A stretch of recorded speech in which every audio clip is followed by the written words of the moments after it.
Hello, everyone, and welcome to the SJD show, where I talk about anything and everything that I find interesting, usually in my trifecta of Doctor Who, Eurovision, and Formula One. Today's show, I'll be discussing Formula One if qualifying defined the championships. But first, the news. So we'll start with Formula One news then.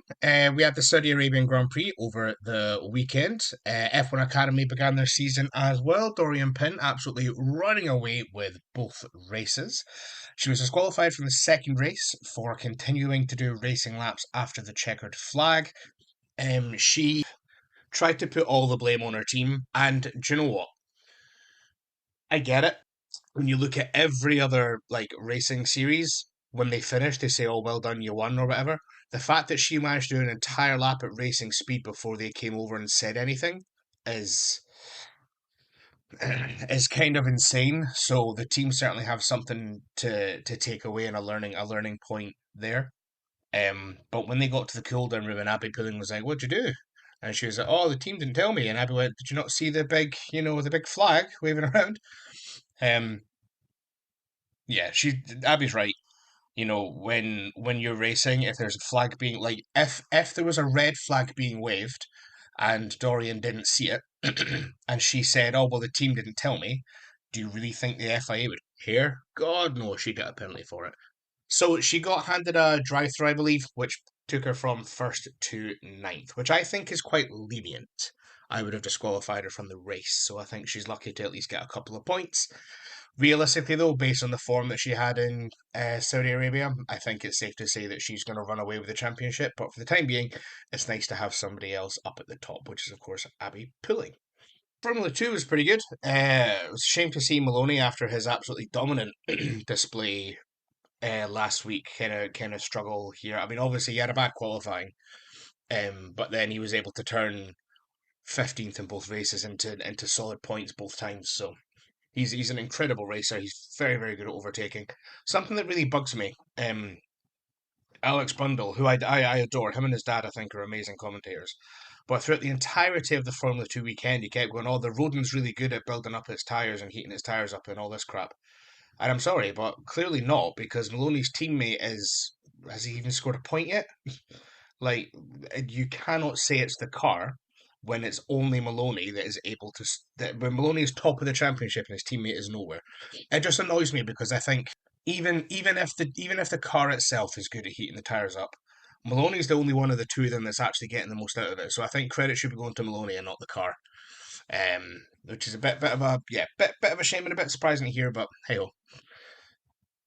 Fittipaldi's win in the feature race. I mean, that overtake that he did around the outside into turn one was absolutely sublime to see. Absolutely sublime, and he absolutely deserved that win.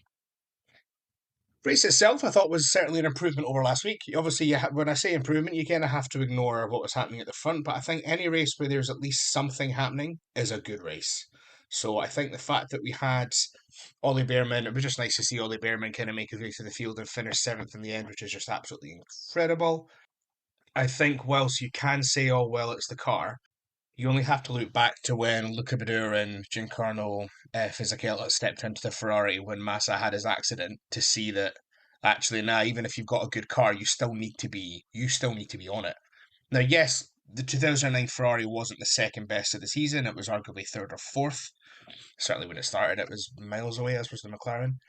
Um, and yeah, fine, it's the second best car, but he's 18 years old. He's never been in a Formula One car before. He only had Formula. He only had free practice three.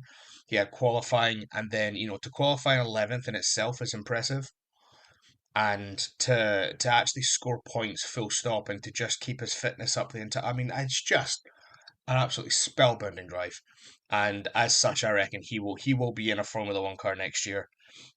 Smart money is on Haas because obviously that's now that Sauber are going to become Audi. Ferrari are kind of lose their long-standing. I'll say long-standing for the past 10, 15 years with Sauber able to stick drivers in there. Um, so I reckon they'll stick a driver in Haas. Um, yeah, I reckon they'll stick a driver in Haas and they'll probably keep him there for a couple of years while Lewis Hamilton's there, and then when Hamilton retires, they'll move Ollie Behrman up to Ferrari. Um, and it'll be Leclerc, you know, If Leclerc's still there, of course, top of the team with Behrman in there. Yeah, I think 2020. Well, I think Hamilton will obviously be in Ferrari for 26. He'll have made that move primarily because he'll see what Mercedes is doing for 26 and probably not be the biggest fan of it. And he'll see what Ferrari are doing for 26 and go, oh, hold on, that looks better.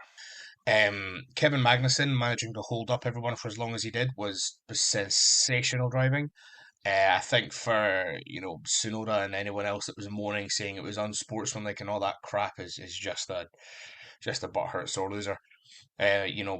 Be better then, be faster, be better, be braver, do what you need to do. Don't just sit behind him then. Like if he is going a couple of seconds a lap slower than he can do, and you're stuck behind him trying your best, I mean, it's just ridiculous. Like I think that Haas car definitely is a big step up from last year.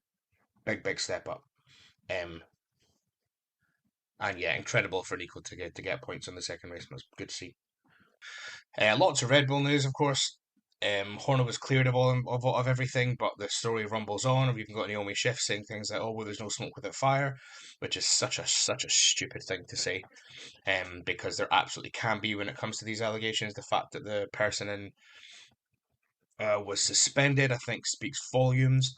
The fact that the claim was that there was like unsolicited sexting, which is a very easy thing to prove and or disprove. So the fact that that's been the claim and they've now been dismissed and Horner hasn't, I think, tells you everything you need to know. The cynics among us would say that this is all Jos Verstappen trying to get Horner out. I don't know why Jos Verstappen hates Horner so much. I really don't. Horner has done everything in his power to make sure that Verstappen has the best car, the best team around him, and is dominating races left, right, and centre. So I'm not entirely sure what Jos's problem with him is. What happens if Horner leaves? Who takes over that? Jos? Does Jos want to take over? Is this what when they're talking about this power struggle with Dietrich Mateschitz gone and Helmut Marko was rumored to be leaving and it's just a mess. And I think rightly or wrongly, Christian thinks he runs the F1 team, and I mean he does. So I think if Helmet and Yoss are just getting grumpy because Christian knows his worth, I mean, tough shit. I don't think Helmet Marko has been a positive for Red Bull in any real way, shape, or form. I mean, he's there, but his ruthlessness isn't Christian's ruthlessness. His ruthlessness is just daft. Whereas I think what we learned from Drive to Survive Season 6 is Christian actually might be the ruthless one, and Helmet's just a bit of a dick. I've never liked Helmut Marko. I never have. I don't like his opinions. I don't like the way he speaks about his drivers. I don't like the way he speaks about other drivers. I just think he is a massive negative for the sport, and he just shouldn't be there. He just shouldn't be there. But hey ho, that's Red Bull. Eurovision news then. So Israel have now been confirmed to be in Eurovision. She has released her entry Hurricane, which is just October Rain, but with October Rain changed to Hurricane. Most of the lyrics are pretty much exactly the same. There's a couple of tweaks here and there. Um, so I'm surprised the EBU, given that they were claiming it was the lyrics of Let It Go. Uh, I'm not happy to see Israel in Eurovision this year because Russia aren't. Um, a lot of comments on the official music video, kind of saying, we support Israel and all you guys must be really suffering after that attack you had 5 months ago, and thank God you've been slaughtering innocents for 5 months since then.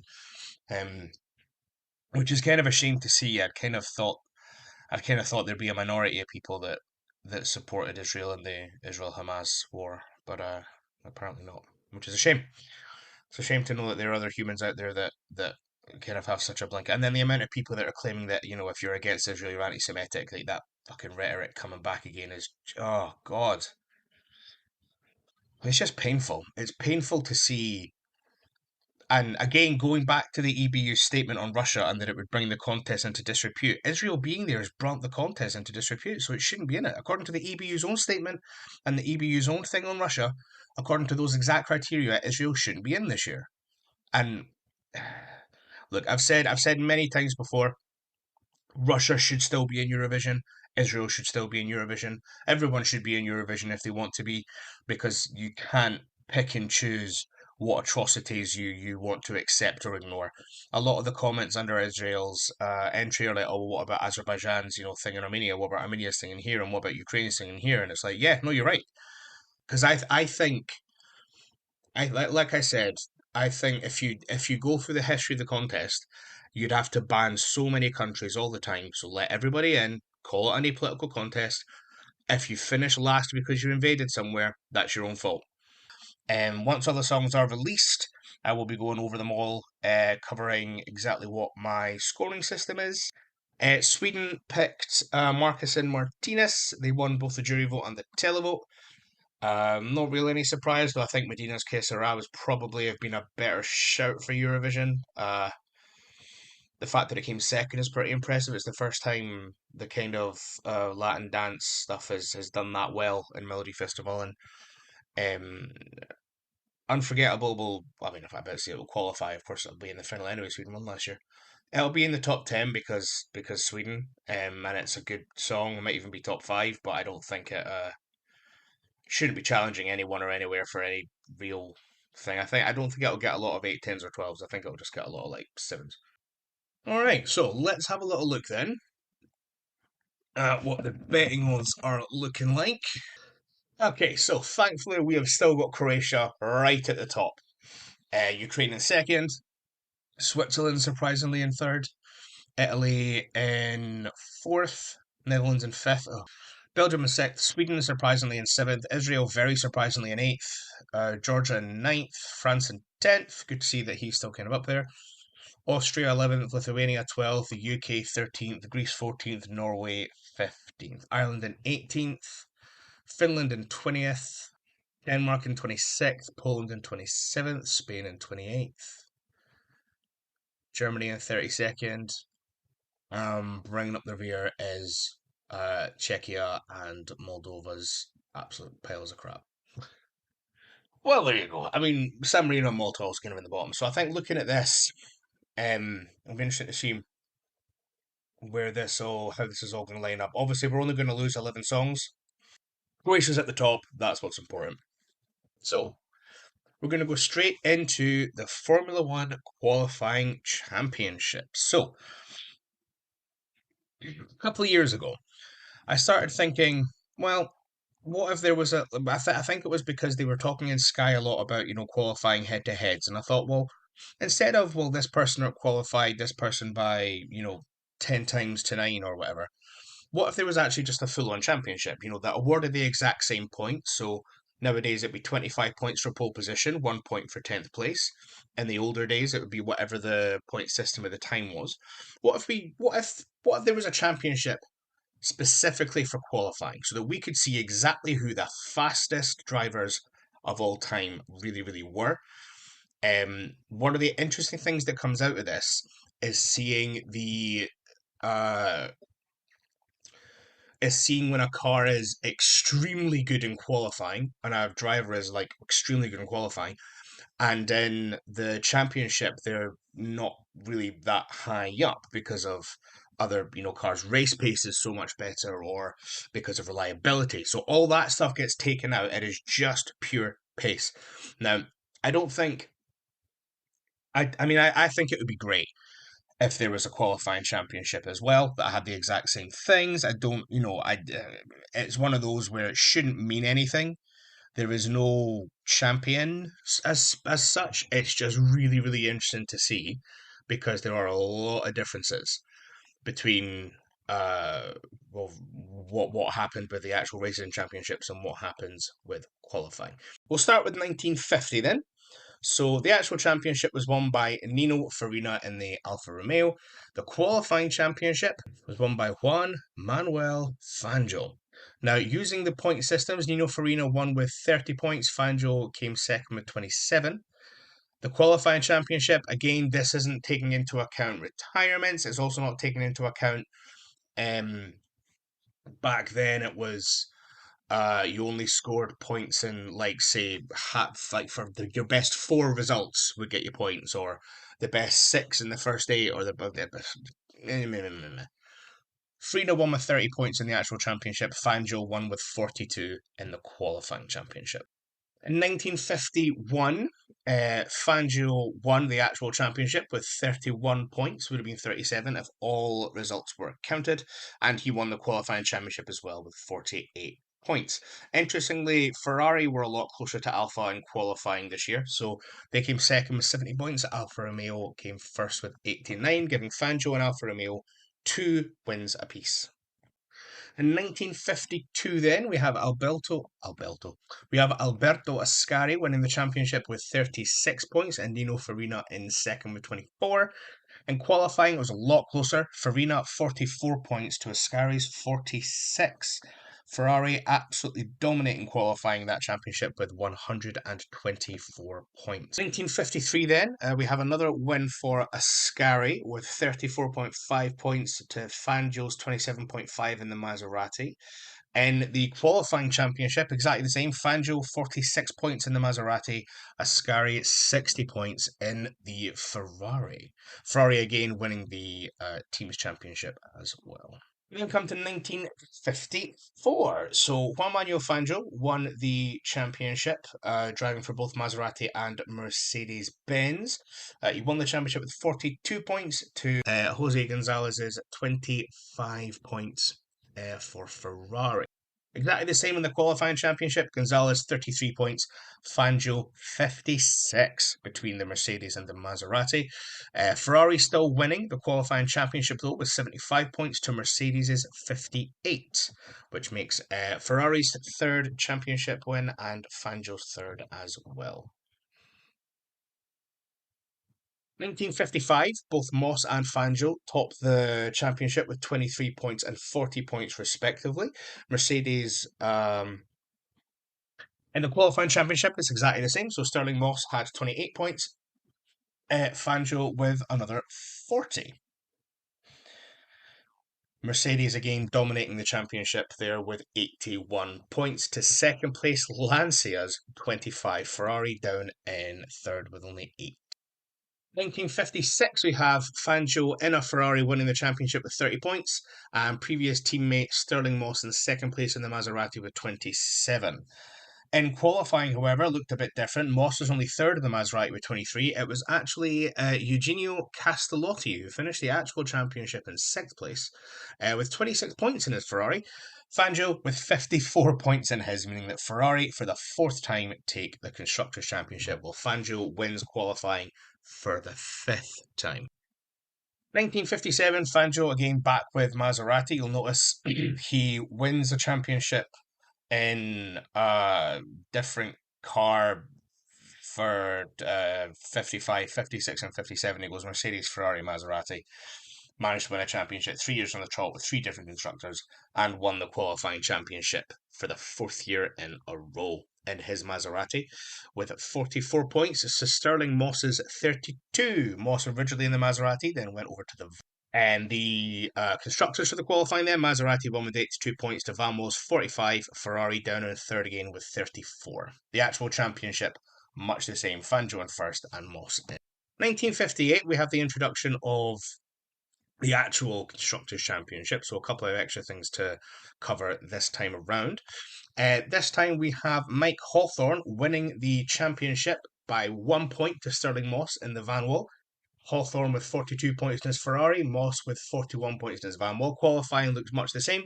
Mike Hawthorne won in his Ferrari with 51 points, and Sterling Moss came second with 44. Now, Vanwall won the qualifying championship with 93 points to Ferrari's 82.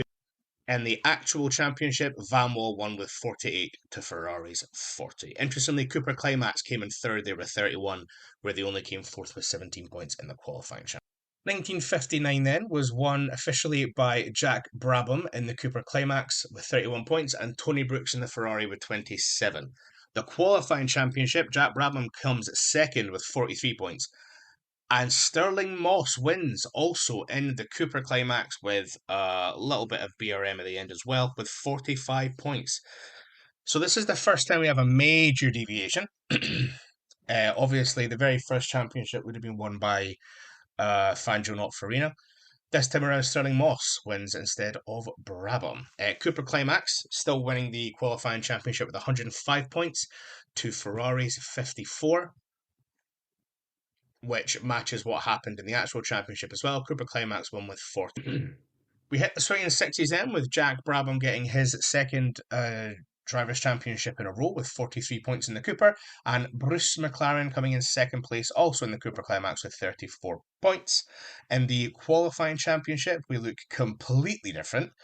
Bruce McLaren is in 12th in the qualifying championship with only 5 points in the Cooper Climax. It is Sterling Moss, once again, who is in second place this time, driving for both the Cooper and the Lotus Climax respectively with 39 points, and Jack Brabham, who wins the qualifying championship with 46 points. The Constructors' Championship, Cooper at the top with 74, Lotus in second with 57, Ferrari down in fourth with only 34 points, which matches pretty much what we had in the actual championship. Cooper won with 48, Lotus with 34, Ferrari third with 26 points. So after 2 years of Cooper winning the qualifying championship, we come to 1961, where Phil Hill won both championships, both the race championship and the qualifying championship. 34 points for the regular championship, 40 points in the qualifying championship. Second place for both was Wolfgang von Trips, also in the Ferrari, 33 points in the real championship, 33 points also in the qualifying championship. Sterling Moss down in fourth for the qualifying championship in this year. Jack Brabham down in sixth. Jim Clark sneaking in there in ninth in the Lotus Climax with 4 points. Bruce McLaren down in 12th in the Cooper Climax with 3 points. Not a very good qualifier, Bruce McLaren. Much better in the races.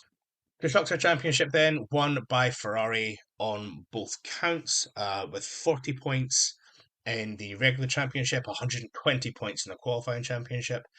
Lotus Climax in second place, Cooper Climax in third, Lotus Climax second place in the actual championship as well. 1962 sees Jim Clark's first qualifying win and Lotus Climax's first qualifying championship as well, with 62 points and 85 points respectively.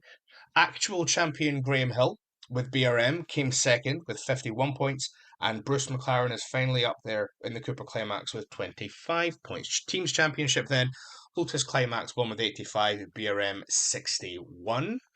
Obviously, we're swapping Jim Clark and Graham Hill for the actual championship. This is when Graham won his third championship. And BRM won the Constructors' Championship over Lotus. 1963 then, qualifying wise, we are a repeat of the year prior. Jim Clark wins again with Lotus Climax, winning the Constructors' Championship. Jim Clark with 73 points. Lotus Climax also with 73 points. Wow, that's impressive. Graham Hill in second place with the BRM with 54. BRM coming in second place in the Constructors' Championship with 71. Ferrari down in third with 46. The actual championship looked very similar. Jim Clark won with 54 points to Graham Hill's 29. And the Constructors' Championship, Lotus won BRM with 54 to BRM's 30. 1964, much the same as 1963, which is much the same as 1962. Jim Clark wins for the third year in a row in the Lotus Climax, which wins the Constructors' Championship for the third year in a row on countback. So, Jim Clark wins the championship with 65 points, Dan Gurney in the Brabham with 53, John Surtees in the Ferrari with 47. Teams Championship, Lotus and Brabham, both with the Climax engine, tied with 76 points, and Ferrari with 54. But because Lotus has a driver higher in the championship, they win the Constructors for that year. The actual championship was won by John Surtees in his Ferrari, with Graham Hill in second place. Both of them coming third and fourth in the qualifying championship. And the actual Constructors' Championship was won by Ferrari with BRM in second place. Wildly different from what we have in the qualifying championship with Ferrari and BRM third and fourth. 1965 then was won by Jim Clark with 54 points to Graham Hill's 40. The qualifying championship looks much the same. Jim Clark wins for the fourth year in a row, just absolutely cementing how fast this guy was. In his Lotus with 72 points, Graham Hill second in his BRM. The actual championship was won by Lotus with 54 points, BRM second with 45. Qualifying championship this time around was won by BRM with 82 points to Lotus's 81. 1966 then was won by Jack Brabham in the Brabham Repco car with 42 points. Second place was John Surtees in the Cooper Maserati. In the qualifying championship, we have John Surtees actually winning with both Ferrari and the Cooper Maserati with 43 points. Jim Clark in second, Lotus Climax 24 points, Lotus BRM 16 points for 40 points in total, and Jack Brabham only third in his Brabham Repco with 39 points. In the Constructors' Championship, we have Brabham Repco winning with 42 points, Ferrari in second, Cooper in third. You want to swap Ferrari and Brabham for the qualifying championship. So Ferrari actually won the qualifying championship because of Surtees' 15 points, realistically. And then you've got Bandini and Parks filling up and Scarfiotti as well. So they win with 59 points, considerably lower than the past few years. Brabham Repco in second with 52, Cooper Maserati in third with 41. So the championship's getting a little bit closer in the mid 60s, qualifying wise anyway. A lot of cars are starting to score pretty good points. 1967 was won by Denny Hulme, the New Zealander, in the Brabham Repco with 51 points, beating team owner Jack Brabham, also in the Brabham Repco with 46 points. In the qualifying championship, neither of them are even near the top, because Jim Clark has reasserted his dominance at the top in the Lotus BRM, Lotus Climax, and Lotus Ford. So a little quirk of the mid 60s, just kind of early Formula One really. If you had a different engine in the back of your car, it counted as a different constructor. So the Lotus Ford was counted separately to the Lotus Climax, which is counted separately to the Lotus BRM, which is why they're split up in my little worksheet. 69 points for Jim Clark at the top. Graham Hill in the Lotus Ford, his teammate, with 46 points. Brabham himself, 42 points in third. Actual championship winner, Denny Hulme, down in fifth with 26 points. The Constructors' Championship then obviously won by Brabham Repco with 63 points to Lotus's 44. In the qualifying championship, Lotus Ford right at the top with 109 points to Brabham Repco's 68. So again, a little bit of swapping around here. This is Lotus's fourth qualifying championship and Jim Clark's fifth and final qualifying championship. So after 18 seasons, Fangio has won 6, Clark has won 5. As a kind of, these guys were, in terms of qualifying at least, they were dominant. Absolutely dominant. Whereas in the actual championship, realistically, there was no one guy that, Fangio dominated, and then there wasn't really anybody that dominated like that until Schumacher, actually, because Senna and Prost kind of took it. Like the McLaren itself in the late 80s was the dominant car. And then the Williams took over as the dominant car, but actual drivers, less. Like it became a lot more about the car than the drivers in the late 80s and early 90s.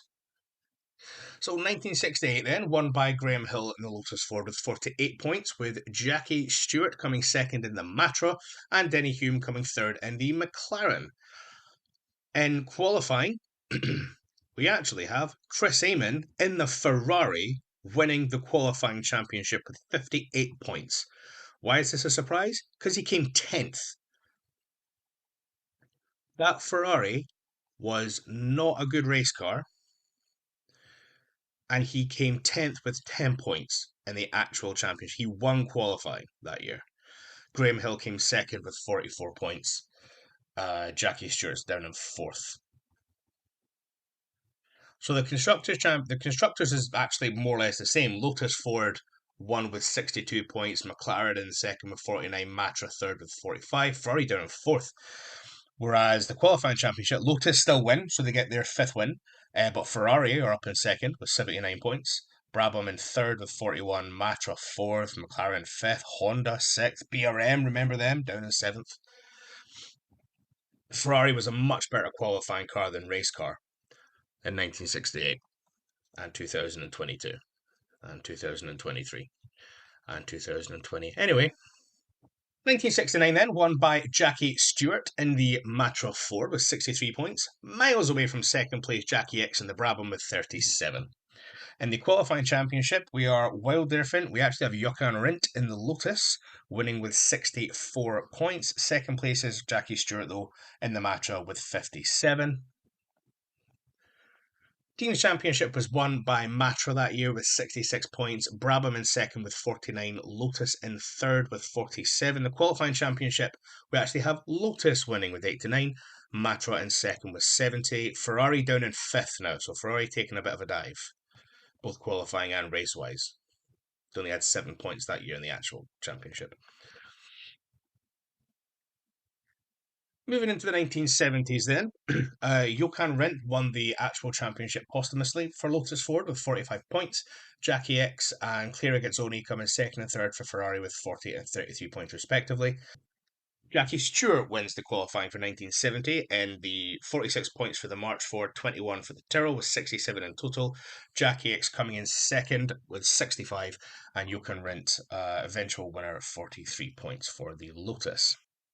Lotus won the Constructors' Championship with 59 points to Ferrari's 52 to March's 48. The qualifying championship won by Ferrari with 99 points to March's 83. Lotus down with only 47 points in the qualifying championship. 1971 then, won by Jackie Stewart. On both counts, won both the actual championship with 62 points to Ronnie Peterson's 33 points in the March. And yep, qualifying, Jackie Stewart won with the Tyrrell, 73 points. Ronnie Peterson's down in 10th in the qualifying. He won to Jackie X and Regazzoni's Ferraris with 42 and 37 points respectively. So Constructor Championship, obviously won by Tyrrell, 73 points. Qualifying Championship won by Tyrrell with 87 points. To Ferrari's 83. So Ferrari weren't that far off qualifying wise in 1971. That is Jackie Stewart's second win and Tyrrell's first. 1972 then is won by Emerson Fittipaldi in his Lotus with 61 points to Jackie Stewart's 45 in the Tyrrell. The qualifying championship looks exactly the same, won by Emerson Fittipaldi, only with 51 points though, to Jackie Stewart's 50 to Jackie X's 48. So the Lotus, Tyrrell and Ferrari very closely matched, as were Fittipaldi, Stewart and Jackie X. The Teams Championship was won by Lotus that year, with Tyrrell in second, McLaren in third, Ferrari in fourth. I go that far down because Ferrari won the qualifying championship in 1972 with 69 points to McLaren's 59, Tyrrell 58, Lotus 51. So definitely a top four, but a top four in which Ferrari came out on top of qualifying and they came fourth in the actual championship. 1973 was won by Jackie Stewart in the Tyrrell with 71 points. To Emerson Fittipaldi and Ronnie Peterson's 55 and 52 respectively in the Lotus. In the qualifying championship, Ronnie Peterson wins with the Lotus with 106 points to Jackie Stewart's 49. Ronnie Peterson absolutely dominated 1973, qualifying wise. Absolutely dominated it. If he could have turned all those poles into victories, he would have absolutely ran away with the 73 championship. Alas, Jackie Stewart in second place with 49. As such, we actually have Lotus Ford winning both championships, both the actual championship and the qualifying championship with 92 and 150 points respectively. Tyrrell coming second in the race championship with 82 points, McLaren coming second in the qualifying championship with 90. This is Lotus's 7th championship win qualifying wise. 1974 was won by Emerson Fittipaldi in the McLaren with 55 points to Regazzoni's 52 in the Ferrari. The qualifying championship that year was won by Niki Lauda with 101 points to Regazzoni's 47. That's right, Ferrari got 148 points in qualifying in 1974. Absolutely ran away with qualifying once again. A far superior qualifying car to race car. In the Teams Championship, McLaren obviously won with 73 points, with Ferrari trailing in second with 65. Whereas the qualifying championship, Ferrari are about 100 points ahead of everyone else. 148 points, Brabham 52, McLaren 49.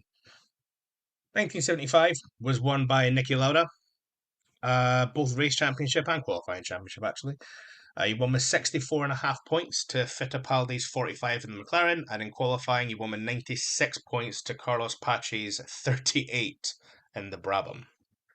Constructor Championship for 75, Ferrari won with 72.5 to Brabham's 54 and McLaren's 53.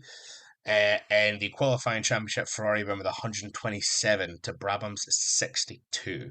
Just ramming home how amazing that Ferrari is in qualifying, and in 75 they managed to translate that to actual pace, giving Ferrari their 10th qualifying championship so far, coming comfortably more than anybody else. Lotus are just behind with 7. 1976 then, a contentious season won by James Hunt with 69 points to Niki Lauda's 68, Hunt in the McLaren, Lauda in the Ferrari.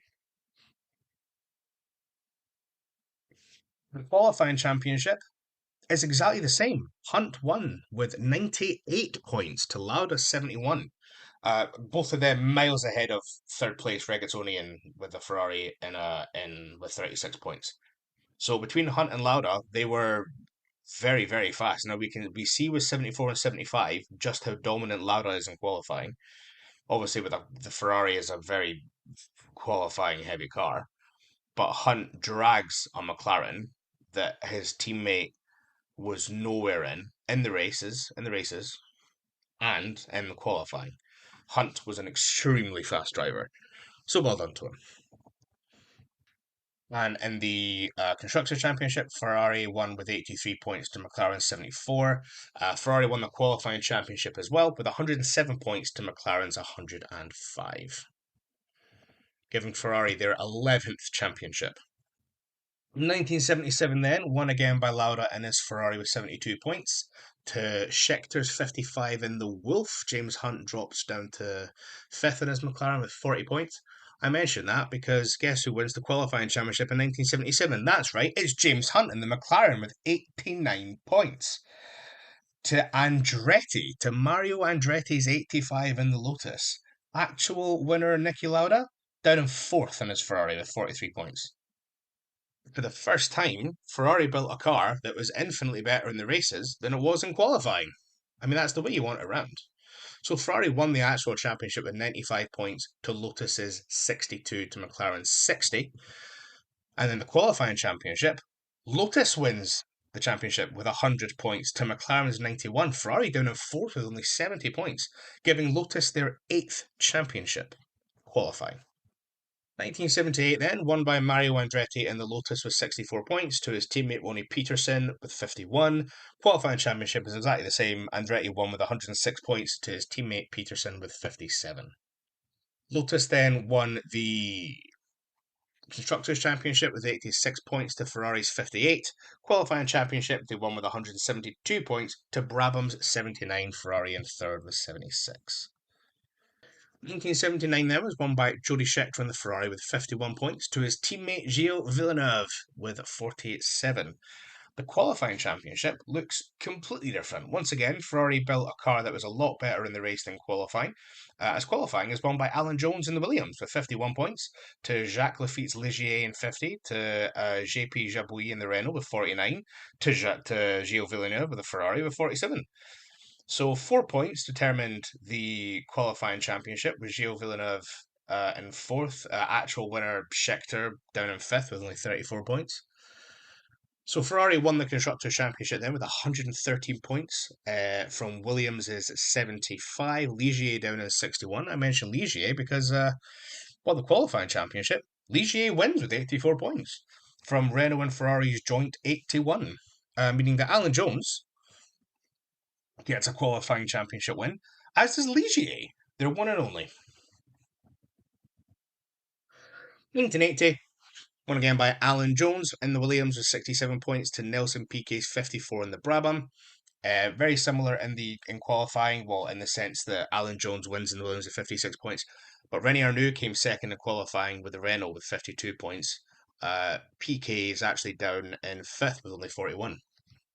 Teams Championship then, Constructors' Championship I should say, was won by Williams with 120 points from Ligier's 66, Brabham 55, Renault 38. I go that far down because the qualifying championship in 1980 was won by Renault with 97 points, Williams in second with 94. 1981 was won by Nelson Piquet in the Brabham with 50 points to Carlos Reutemann's 49 in the Williams to Alan Jones's 46 in the Williams. Very interesting season 1981. Um, when I first got an F1 TV subscription, I went. This was as far back as they had full races for, and it was quite interesting. Murray Walker makes a comment on in the first race of 1981. Oh, they say there's no overtaking in Formula One, but he just overtook a back marker, and you're like, Murray, that's not the same. Also, Carlos Reutemann got in a lot of trouble for Williams because he was the second driver and he didn't let Alan Jones go through, and I'm glad he didn't, because not only did he almost win the actual championship, he won the qualifying championship with 64 points. His teammate down in fifth with only 40. Eventual champion Nelson Piquet second with 63 points, with the Renaults in third and fourth of Prost and Arnoux with 56 and 54 respectively. The Constructors' Championship then won by Williams with 95 points to Brabham's 61 to Renault's 54. Renault for the second year in a row winning the qualifying championship with 110 points to Williams's 104. So Renault have kind of taken over Ferrari's shtick of we're going to build a really good qualifying car and just pray. 1982 then was won by Keke Rosberg in the Williams with 44 points to Didier Pironi's Ferrari in 39, tied with John Watson's McLaren with 39 as well. Now, the qualifying championship, will be no surprise to anybody, was won by Alan Prost in the Renault. Second place was Rene Arnoux in the Renault with 87 and 84 points. Renault again built an absolute beast of a qualifier. They finished fourth and sixth in the actual championship. Constructors wise, where does Renault finish? Third, 62 points. McLaren 69, Ferrari 74. Qualifying championship is dominated by Renault with 171 points to Ferrari 73 and Brabham 66. That is Renault's third qualifying win in a row. And it's also the third year in a row where their actual race car was nowhere. And this is what I was saying at the beginning about the interesting parallels. So for the, 60s and early 70s, Ferrari would sometimes build a car that was an absolute beast in qualifying but was rubbish in the races. And now we've had 3 years in a row where Renault have built a car that is absolutely lightning over one lap and absolutely useless over the course of a race distance. It didn't. Nelson Piquet won in the Brabham with 59 points to Alan Prost's 57 on the Renault. I mean, that's a lot better though. Actually coming second and being nearly competitive and almost winning is a lot better. Rene Arnoux came third in the Ferrari with 49, Patrick Tambay in the Ferrari with 40. Why do I mention them? Because Ferrari have overtaken Renault again, as we're going to build a stunning qualifying car, even if it means our race car is crap. First place is Patrick Tambay with 79 points to Rene Arnoux in the Ferrari with 75. Eventual champion Nelson Piquet coming fourth with only 52 points. So the Constructors' Championship then, won by Ferrari, amazingly, with 89 points. Renault in second with 79, which is interesting because, I mean, Ferrari also won the qualifying championship. So 1984 then, won by Niki Lauda in the McLaren with 72 points to Alan Prost's 71 and a half. Ayrton Senna's down in ninth in the Tolman with 13 points.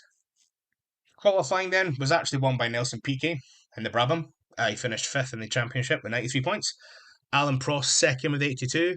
Actual winner, Niki Lauda, down in 10th with only 16 points qualifying wise. So he lost a lot of qualifying sparkle. He stopped being good over one lap and is back to being I'll be good over a race distance instead. Nelson Piquet though up the top, which is interesting, getting his first qualifying championship win, and his only I think he only gets the qualifying championship once. Constructors then won by McLaren with 143.5 points to Ferrari's 57.5. 84 was an absolutely dominant year for McLaren. In qualifying, less so. They still won. So McLaren get their first qualifying victory with 98 points to Brabham's 96.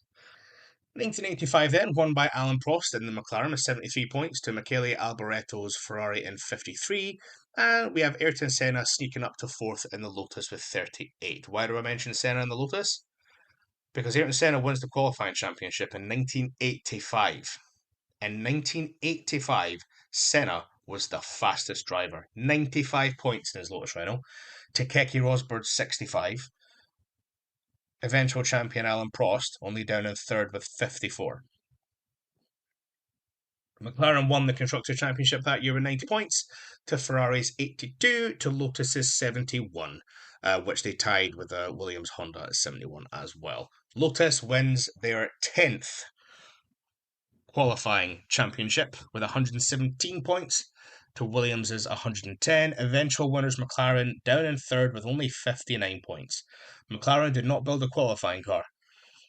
People that come would actually win races, so, fair play to them. 1986 then, won again by Alan Prost and the McLaren with 72 points, to Nigel Mansell 70 in the Williams, to Nelson Piquet 69 in the Williams.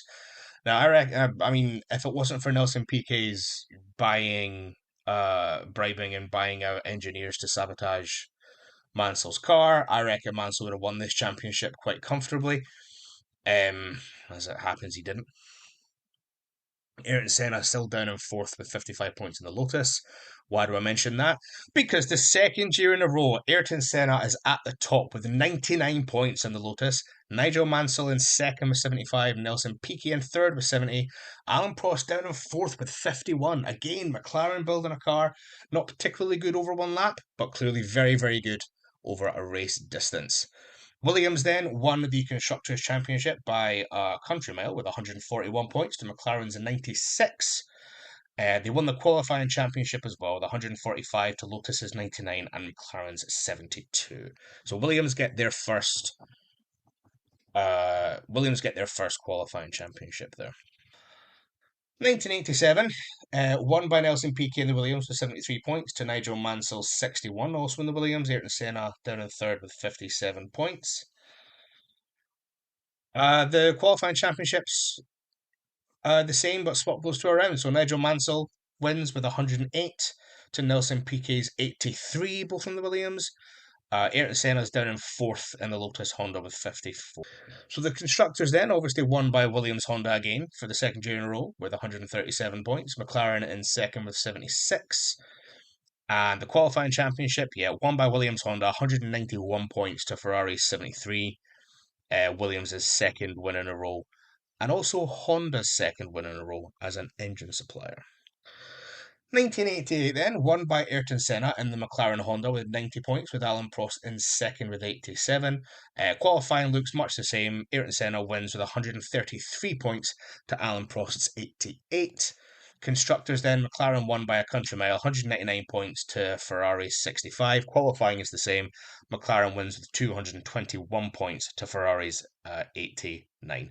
So that is Senna's third qualifying championship, McLaren's second, and Honda's third in a row. 1989, controversial season. Alan Prost wins with McLaren with 76 points, with Ayrton Senna in second with 60. It is, of course, the other way around. In qualifying, Ayrton Senna 135 points to Alan Prost's 86. Senna a much faster driver than Alan Prost. Constructors' Championship then, won by McLaren Honda, 141 points to Williams' 77, Ferrari down in third. Qualifying Championship, McLaren Honda wins with 221 points, again, exactly the same as they won with last time, to Ferrari's 84. And, there we go. So that's Senna's fourth qualifying championship win, McLaren's third qualifying championship win, and Honda's fourth qualifying win in a row, as in 1990 then, won by Ayrton Senna and the McLaren with 78 points, to Alan Prost's 71 in the Ferrari. Qualifying championship, Ayrton Senna wins his fifth championship and third in a row with 110 points, to teammate Gerard Berger's 85. The McLaren Honda, still an absolute lightning car in both one lap and over a race distance. Absolutely stunning car. Alan Prost now down in in fourth with 52 points in the front. Constructors' Championship then, McLaren won with 121 points, but only a little bit to Ferrari's 110. And the qualifying championship, McLaren miles ahead of Ferrari, 195 points to Ferrari's 108. And we're actually going to stop there. Going to stop there. That's a lot of seasons of Formula One to cover. So we've got Senna on 6 championships, matching Fangio. Fangio, Clark, and Senna then very clearly a step above the rest in terms of qualifying ability, in terms of pure speed. The Ferrari, interestingly, very good in qualifying, not always as good in the race pace. It was interesting to see Renault win 3 times in a row, qualifying wise, and be nowhere in the races, like absolutely nowhere. Mad to see. Also, at this point, Alan Prost has only won one qualifying championship, but Prost was notorious for being a lot better in races than in qualifying anyway. That's why he won 4 championships. Right, so we're going to move on to what's Sean up to then. So I read a short story called Henny Penny, which was shit, but I read it and I recorded it and I posted it to Spotify and YouTube. So check it out. It's under SJD Reads. Yeah, it's just like 3 minutes long. It is part of a new series that I am going to start. I realized I wasn't reading as much as I wanted to, and there's a whole bunch of stuff that's pre 1928 that I've wanted to read for a while. So I thought, you know what, I'll read them. I'll read them as an audiobook. Put them out. There are a lot of Doctor Who books that I want to read as well, but I am awaiting permission from Penguin Publishing to do those. But if I do get the permission, I'll be recording those and posting those as well. Plan is for there to be one of those a week, but we'll see. I've watched a fair few things this week actually. My YouTube Premium ran out, so I went back to watching some stuff. I watched Goldfinger, which was fine. It takes such a big step into like typical silly Bond from Russia with Love, which is so grounded and wonderfully paced, and it's not overly quippy. Whereas this one, Connery's starting to get a bit quippy. The gadgets are getting there. I mean, the DB5 is a beautiful car, but we've started to take a step away from spy thriller to kind of slightly heightened reality action stuff. Now, Goldfinger is touted by many as the best Bond film ever. I've never really liked it for all the reasons I just mentioned. I think it sets up a template, which then a lot of Bonds copy. I don't think it's necessarily a good template. I think From Russia with Love and Casino Royale are my 2 favorite Bond films for the exact reason that they exist as kind of spy thrillers ish. Casino Royale, obviously, kind of taking its inspiration from the Bourne franchise. But Casino Royale is an absolutely astounding film. It's one of my favorite films ever, um, let alone my favorite Bond film. Also watched Eurovision 1957, which was a little bit of a treat, I must say. It was very charming, a lot better quality than I was expecting. Um, I will be covering it in a lot more detail in a podcast in the future. I also finished Web of Fear, and I'm halfway through Fury from the Deep. Web of Fear is uh, it's fine if I mean Web of Fear really doesn't do anything until episode 5, episode 6, when the Great Intelligence takes over Travers, and like when you start to see exactly what the Great Intelligence can do, and the fact that it is just this kind of ethereal, gaseous being that you can't really see but it's there. It is like it's a consciousness. It's a really good and nice idea. What I find really interesting is at the end of the episode, and it's I can see now why Moffat brought the Great Intelligence back and could do so very easily. Is at the end of it, and this is set in 1975 as well. But that which starts leading into the whole unit dating issues, because we've got Colonel Lethbridge Stewart is introduced in this episode, later to become Brigadier Lethbridge Stewart. The problem is Troughton's era. Season 4 is a nice mishmash of there's base under siege and there's some fantasy and there's some sci-fi and there's some this and there's some that, and because the most of them are 4-parters, it's all quite tight and it's good and it's interesting. Season 5 has been dominated by 6-part slogs that are all base under siege, I just, like, I get that they found something that worked, but Christ on a bike. Also, in the same season, they introduced the Great Intelligence and then bring the Great Intelligence back, which I just find insane. Like 12 episodes in the Great, I don't even remember the Abominable Snowman. I don't even remember what happens in it. I only watched it a month or so ago. Um, yeah. Also, what's really odd about Web of Fear is it ends with uh so the Doctor's plan is he plugs himself into a brain machine thing, and his plan is to suck the Great Intelligence's intelligence and mind into his own. But his companions don't realize that's what he's done, and they think the Great Intelligence is about to suck the Doctor's mind. So they flip a switch, and the Doctor's like, "No, you ruined everything." And they're like, "What? How? Why?" And he's like, "Oh, because I reversed it. I was going to suck his brain, not the other way around. Now you've just released him. Now he's free. What? He's free? Yeah, but he's not going to do anything to us right now, is he?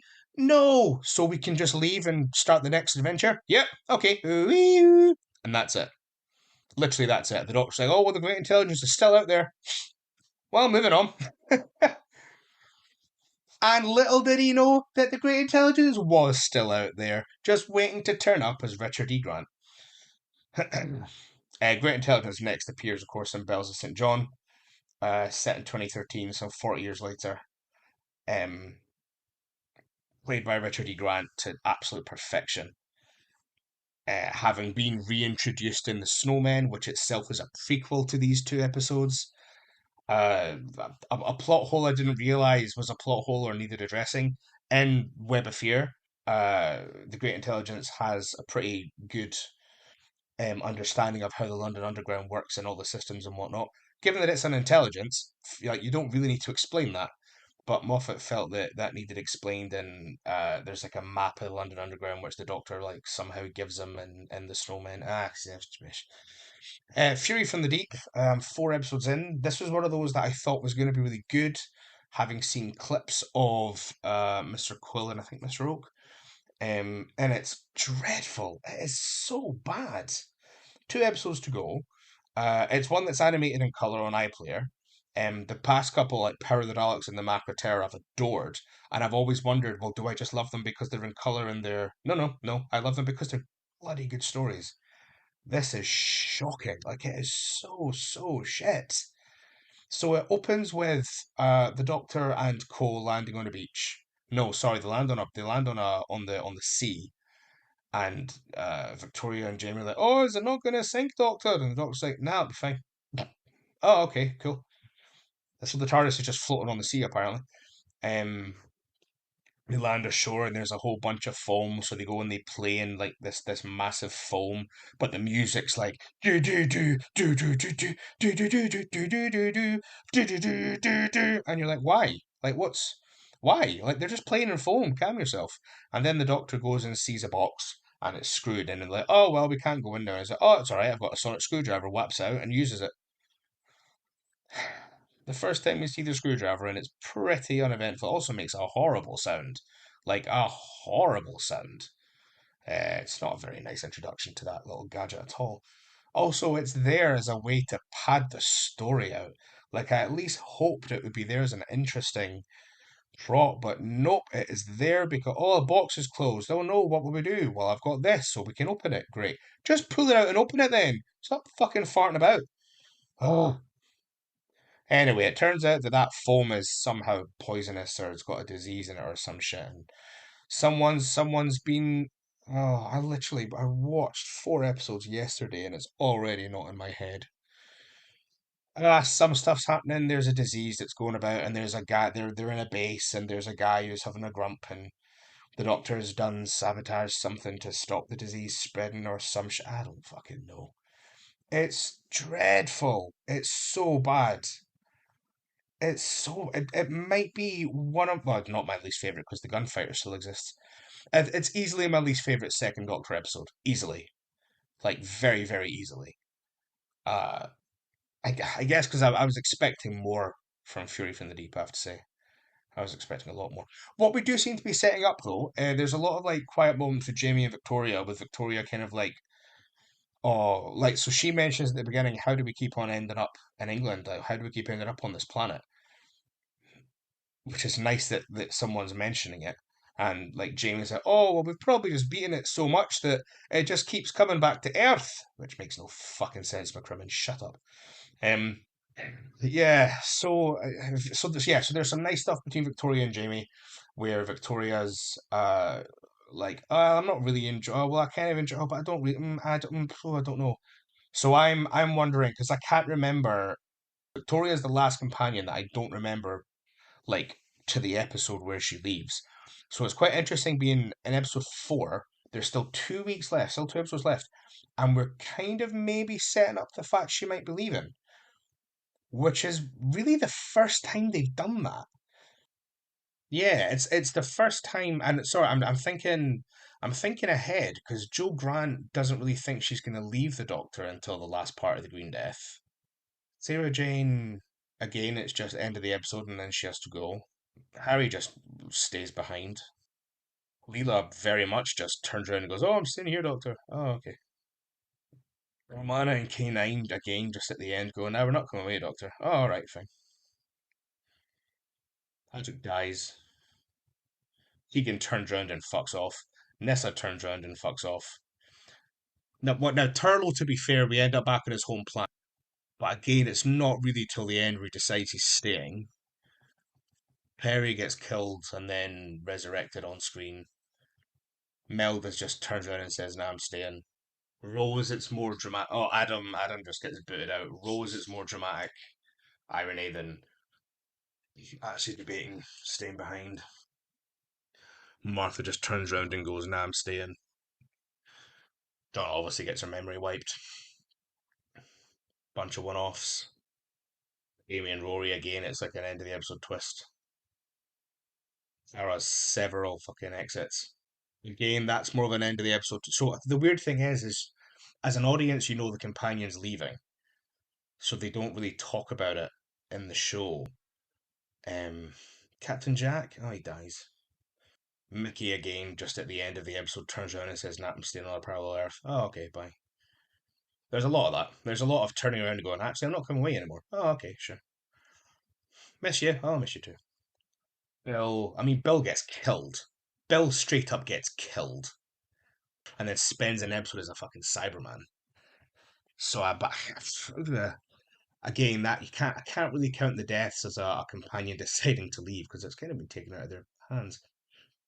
Graham and Ryan just kind of turn around and decide they're done. Dan also Dan at the beginning of Power of the Doctor when Chris Chibnall realizes that he can't have Dan around. He has a moment where he decides, you know what, I think I'm going to go, and you actually see that moment, and then he decides he's going to go. Dan, because again, Yaz is just, "I'd stay with you forever," and the 13th Doctor is like, "Oh, but you can't because Russell T Davies is coming in, and we don't know if he'll want to keep you, so you have to leave now, Yaz, for no other reason." So realistically, Victoria's the only companion that actually gets a couple of episodes of build up if she leaves at the end of this, like 2 weeks prior, and we're going, do you know? I'm not sure I'm going to stay, and I'm assuming at the end of Fury from the Deep, she's going to go, "Yeah, do you know what? I'm done." Everyone else, it's like, "Oh no, I'm not coming with you." Oh, okay, fine. "Oh, I'd stay with you forever." Oh, okay, fine. "Oh no, I'm trapped in a parallel universe." Oh, what a shame. Give me a couple of years and I'll make you a clone. Anyway, yeah, it's crap. What have I been playing? So I lost my Scarlet Nuzlocke. I was doing so well. I got all the way up to what's his name? Not Norman. The guy who everyone loves because he's just like a normal business worker who's just like, "Oh, I'm a gym leader. Oh God, I'm a member of the Elite Four. Oh God, life." And he decimated half my team. But like I had tons in the box ready to go. I had a few backups. But as soon as I came out, Nimona was like, "Hey, do you want to fight?" No, sorry, I didn't get the option. I came out and she was like, "Oh, right, let's go fight." And I'm like, "No." And then Gita's like, "Oh, let me heal your team up." But because Nuzlocke rules, the three that had already fainted, I was like, "Well, I can't use them." So I've got to somehow take on Nimona with five fully evolved strong Pokemon with just three. And for some reason, my Crocalor hadn't evolved. Look, anyway, I started a Let's Go Eevee one with a slightly different approach to how I catch Pokemon now. So in the older games, because you couldn't see what was going to come up, it is very much it's random. Whatever the first one is, if you don't already have it, you catch it. With Scarlet, it's impossible because as soon as you go into an area, about 10 things pop up. So what I did with Violet was I was like, well, the first one I see, I'll run towards and catch it. Which man, what I realized was then I'd have the exact same teams every time I play it. So there would be like no variety, which is a bit dull. So what I decided with Scarlet was whenever I entered a new area, I've got the whole area. The first thing I encounter is the thing I have to catch, as in the first thing I run into. um, which led to which meant I had a quite an interesting team composition at one point. But yeah, well, Let's Go Eevee. I've decided to do something similar. So I happened to bump into a Bellsprout, so I did. I've then been trying to avoid Pidgeys because I got a Spearow, so I don't need another Pidgey. Got a Rattata, so I can trade it later. Um, and also because in Let's Go, like the experience system is based on catching Pokemon, not on battling. So I've decided if I've already caught a Pokemon, so let's say I've caught a Bellsprout, that is now on my team. Anytime I encounter a Bellsprout, I can catch it because it's about speeding it up a bit because I hate grinding with a passion. Um, does it make the game easier? I've still got level caps, but yeah, I'll be able to like boost things a bit more, so it might make the early game a bit easy, but late game I don't think it'll make much of a difference. Started playing Hyrule Warriors again, which is great fun. We bought a Super Mario Wonder, which is great, which is absolutely great. Me and my wife are playing that together. We almost finished the first world section. It's very interesting. It's side scrolling Mario, which is always fun. And they've really given it Scott the Woz, who's an amazing YouTuber. If you've never heard of him, I'd go find his stuff. He's so funny. He talked about New Super Mario Brothers Deluxe, I think, for the Wii U, or one of them for the Switch. Anyway, he was talking about how the 2D Marios generally don't have uh like you've got 2D Mario, and then basically you're just upgrading the models. That's about it. 3D land or 3D world, sorry. Its gimmick is that it's Super Mario, but you've got all the dimension planes. Like you've got like Odyssey's not free reign, but in the level, like that's its gimmick sort of thing. And the idea that a lot of the gimmicks don't really give the game like its own unique personality or unique, oh, this is what this game is. Like if you think of Super Mario Brothers 1, 2, 3, and 4, I couldn't tell them apart. Whereas if you showed me Super Mario Brother a screenshot from Wonder, you know it's Wonder straight away. Like straight away. It has got such a unique style, such a not unique gameplay as such, because I mean it's still Mario. But you're an elephant. We're just parading around as elephants. It's great. Um, it's a wonderful. If you like 2D, if you like the side-scrolling Mario games, this is a a a notch above the rest because it's like I equate it to to what Super Mario Sunshine did for the open world stuff. That's where I see Wonder because it's set in a different land, which is always good. So you don't have Goombas, you have like this land's version of Goombas. There's still Koopas, there's still Bowser, of course. But the main, like, you're not getting stars, you're getting Wonder Seeds instead. The stuff that happens. Oh yeah, there's a lot of like reality bending stuff going on. It's a very, very fantasy Mario game, which is right up my street. Oh, I love it. I love it. I'd recommend anybody to play it if you're interested or intrigued by Mario in any way, shape, or form. And with that, I think we are done. So, as always, if you want to get in touch, I'm at the SJD Show Podcast at gmail.com. I'm also the SJD Show Podcast on YouTube and TikTok. So yeah, please drop me an email with any questions or put any comments in the YouTube section of anything that you want to ask, anything you want to know, or your opinions. What do you think about the qualifying championships? You finding it as interesting as I do? Just the differences between what happened in the race championships and the qualifying championships. I think it's really interesting to see, you know, that Senna is Senna and Fangio are such a cut above the rest. But until then, take care, and I'll see you all next time on the SJD show.